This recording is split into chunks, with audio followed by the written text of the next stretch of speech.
Hi, I'm Cindy Bruflot with the League of Women Voters here in Detroit Lakes, bringing you another snack-sized civic session.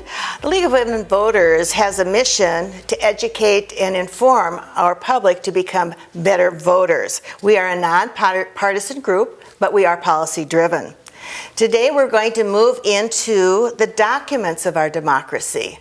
And I'm with Rob Ullyot here, and I'm going to have him kick off some talk about the Bill of Rights and the amendments. Rob, tell us a little bit about yourself. Yes, well, my name is Rob Ullyot. I was a history teacher here in Detroit Lakes at the high school for 32 years and just recently retired and such. So I'm more of a studier of history and things. I'm not an expert by any means, but I'm certainly willing to share some thoughts. Perfect. Thank you for joining us today. Yeah. Would you go ahead and share a little bit more about your topic with us? Yes, but Cindy, before we start any lesson, for 32 years in my classes, we told a joke to get the class going. Wonderful. You've got to get the mindset there. Okay. So my question for you is this. We're going to go back to history. Okay. So the question is, what was the Pilgrims' favorite music?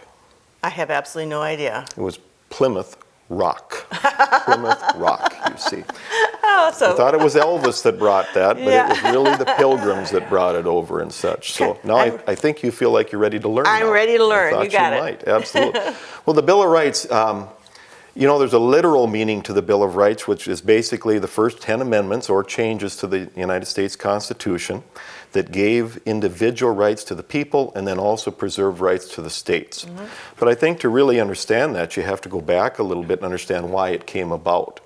And obviously, we can go back in history. We fight a Revolutionary War, and we are needing a government. So our government that was first established, the first constitutionally based government, was called the Articles of Confederation.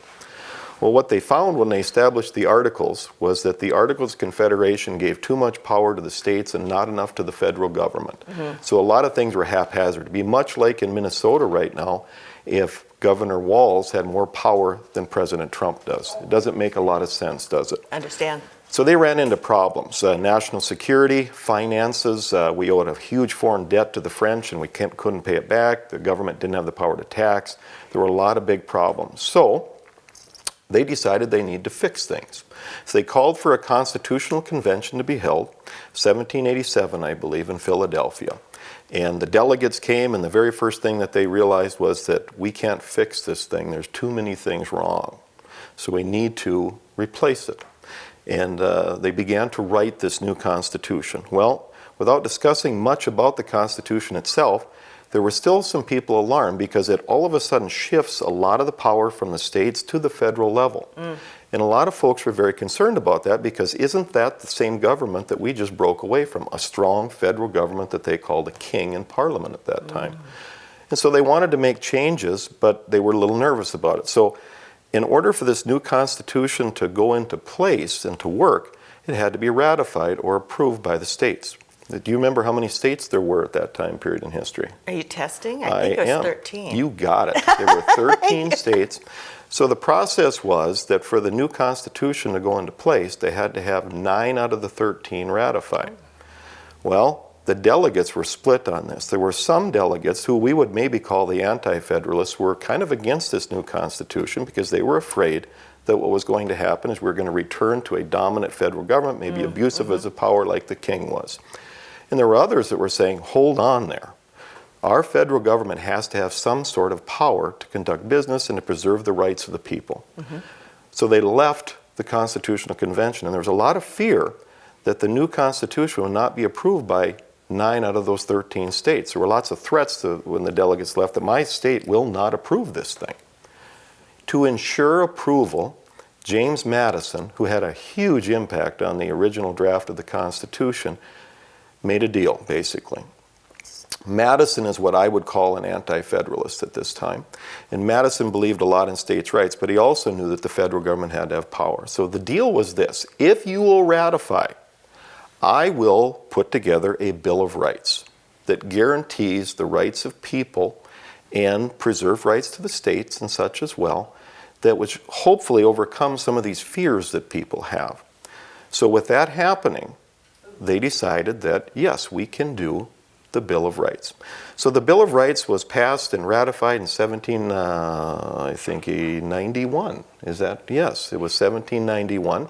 And it creates the first 10 amendments to the Constitution. I think we know a lot of them. Religious freedom, freedom of speech, right to bear arms, something we hear a lot about today. The quartering of troops is now illegal in the United States and such. No illegal searches and seizures, right to possession of your property.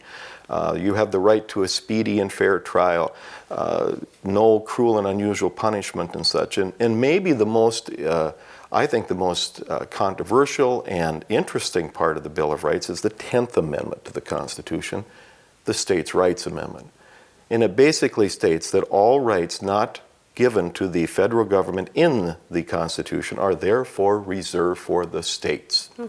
Now you'll find later in history that that escalates into things like the Civil War. States said, we have the right to have slaves. The federal government said, we don't feel you have that right any longer, and this thing called the Civil War breaks out. And I think even today in our society, there are many, I think, adjustments, arguments, or concerns about where does federal government's power start and stop, and where does the state's power begin. So, Certainly. Bill of Rights, the first 10 amendments, literally, individual rights and liberties, protecting the rights of people, but really a compromise to ensure that the U.S. Constitution be ratified and we would be on our way with our new government. Thank you. Yes. That was awesome. Is there anything else that you would like to add? Any other story that you want to share as far as your experience in the classroom regarding these topics? Well, I think that as we go through history, you can always relate back to things in the Bill of Rights and the rest of the Constitution as well. Sure. But in this one, in today's world, the big things are obviously the Second Amendment, the right to bear arms. We are constantly revising and deciding on that particular issue. What that all means. And the funny thing is, the right to bear arms, some people say, is a 10th Amendment, states' rights.